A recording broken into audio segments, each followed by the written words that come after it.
Someone gave me the rundown of what had just happened. One of the soldiers had come in hot and bothered because she did not think she was going to get paid for her 2 weeks at this summer training. This apparently led to a string of confrontations where I was told she literally cursed out everybody in the room: major, colonel, lieutenant, captain, a number of sergeants. It didn't matter.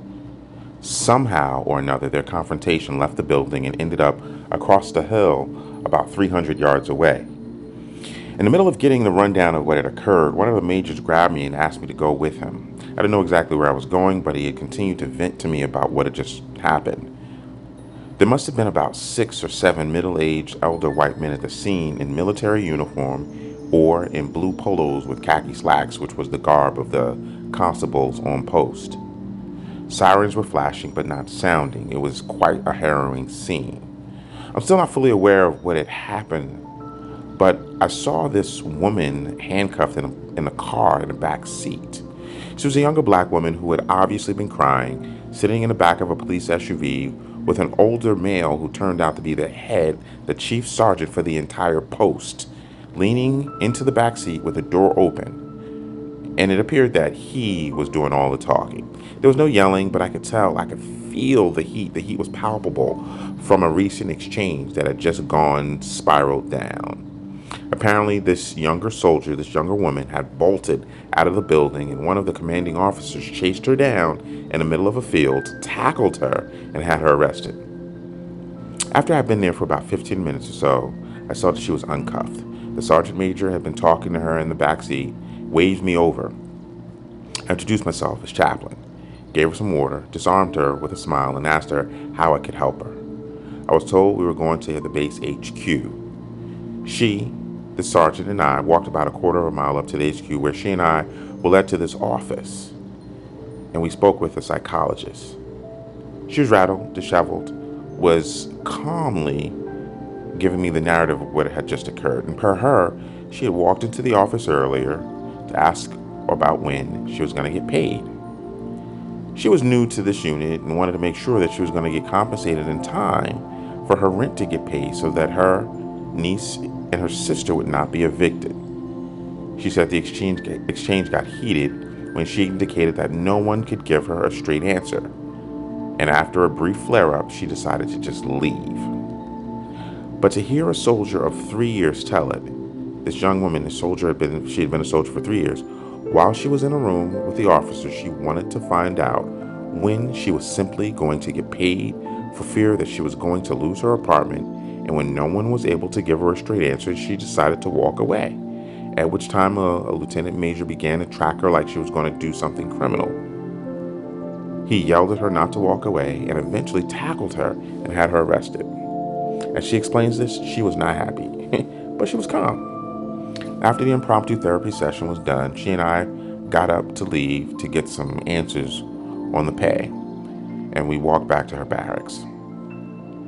As she was leaving the building, the sergeant who had walked to the HQ with us saw us and stopped her and said, "Smile. Smile for me. Smile for me. It's going to be all right." Anyone that knows black women knows that was a problem. She had endured all of this emotional and physical turmoil, and this man simply says to her, "Smile for me." Every muscle in my body tensed up. I thought for a split second that this private was going to haul off and punch this chief sergeant dead in his face. But she kept her composure. She looked at me sideways and politely declined his request. If you take nothing else from this simple message today, don't ever, ever, ever, ever, ever, ever, ever, ever, ever, ever tell a black woman to smile, not even if it's to take a picture. Though the man was well-intended and despite his years of experience, he had obviously not gotten that memo or simply did not care. You do not tell a black woman to smile. From his perspective, his request was light or benign at worst, but despite his position, years of experience, his limited perspective could have gotten him jacked up. So, how does this provide the backdrop for a sermon or a message? Think of this: limited perspective. Think about how we perceive Hagar. She was given to Abram. She did not choose him. He bed her, and she bore a child. His other wife, Sarai, caught an attitude with her, and later, after she had Isaac, Hagar, the mother of Abram's oldest son, was told to leave. She had had this man's child and was told to leave.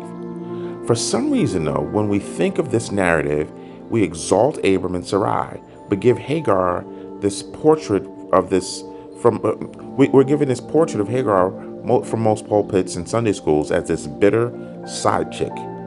I've even heard from certain pastors that she simply just needed to smile and get along. Maybe then they would have kept her. A limited perspective creates bias. Biased on an incomplete picture prevents us from having the best view possible, and in regards to relationships, it creates barriers. Hagar was not wrong for being salty about being kicked out of her home with her son. Saying she should have just smiled is the wrong way. It's the wrong response to her legitimate anguish.